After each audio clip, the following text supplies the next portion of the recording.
I was watching a YouTube video the other day, and it featured Dr. Mike. And if you don't know, he's a YouTuber, and he does have, a medical license. He is an actual medical doctor. And in the video, he was saying expert opinion is the lowest form of evidence. And I love that so much. I've been repeating it to other people even before I recorded this video. And I want to take some time today to talk about that idea a little more. First of all, as I said, he's a medical doctor. And when you look at some of the opinions of medical experts over just the last century and just some of the medical scandals, I think it's very clear that a lot of times what seems like a good idea at the time, even to medical experts, ends up being a really bad idea. Just to give one example, the thalidomide scandal in the 1950s and 1960s, that didn't actually happen in the US very much. I think it was more in Europe, but pregnant women were being told it was safe to take thalidomide for their nausea during pregnancy, and they ended up having children that were missing limbs. And I mean, I could just name a bunch of other examples, but okay, this is not unique to medicine. If you Google economic forecasts, the top results on the Google page are essentially like, this is why economic forecasts are so bad and so inaccurate. And really, if you just go back and look at expert opinions on almost anything, even recent ones, like in the last 50 years, last 100 years, when experts have opinions about the economy, about foreign policy, about medicine, about anything that crops up as a political issue, experts are often not that accurate. And the reason for that is because an expert opinion does not just simply involve stating facts. It involves making projections about the future and what implementing and using these facts to decide on an action to take, what effect that is going to have in the future. And forecasting in general is just a very inaccurate science. There's actually a whole book on this, well, a couple books on this that I read. One of them is called Super Forecasting by Philip E. Tetlock. He's a political psychologist. And one thing he talks about in the book is how the most famous political pundits and predictors also tend to be the least accurate.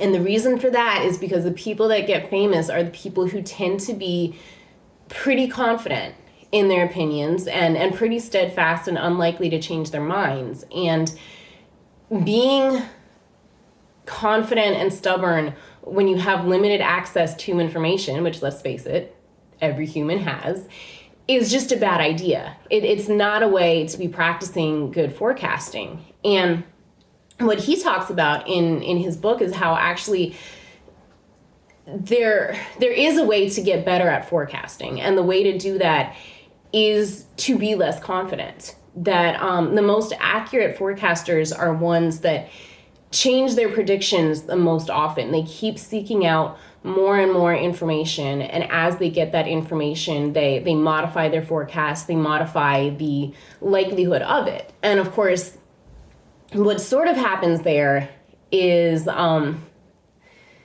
it's almost like you don't want to think of yourself as an expert, because once you start saying like, I'm an expert and here's my opinion, then there is the pressure to think to yourself, I know more than other people. I don't need to be listening to other people. Or on the flip side, if you are not an expert, but you're saying, oh, I'm going to believe the experts, then what you're doing is you're narrowing your scope in terms of who you're trusting and believing and listening to.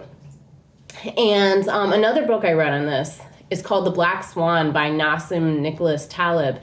And he talks very specifically about exactly why developing expert theories and talking out about them can actually make it harder for you to get to the truth. And I actually want to read a direct quote from his book because I think he explains it very well. He was saying, show two groups of people a blurry image of a fire hydrant, blurry enough for them to not recognize what it is. For one group, increase the resolution slowly in 10 steps. For the second, do it faster in 5 steps. Stop at a point where both groups have been presented an identical image and ask each of them to identify what they see. The members of the group that saw fewer intermediate steps are likely to recognize the hydrant faster. Moral: the more information you give someone, the more hypotheses they will form along the way, and the worse off they will be. They see more random noise and mistake it for information. The problem is that our ideas are sticky. Once we produce a theory, we are not likely to change our minds. So those who delay developing their theories are better off. When you develop your opinions on the basis of weak evidence, you will have difficulty interpreting subsequent information that contradicts these opinions, even if this new information is obviously more accurate. And I think what follows on from that is that if you are a lay person, then I think you feel more of a sense of permission to say, I don't know, I'm still looking for information.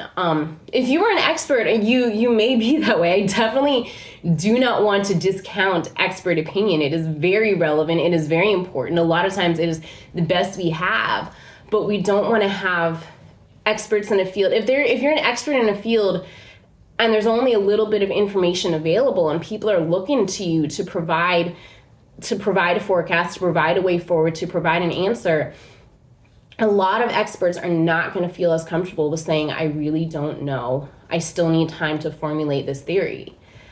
And so the end result, like I said, expert opinion definitely has its place, but uncertainty really does as well. I think uncertainty is really undervalued by a lot of people. I think it makes a lot of people uncomfortable.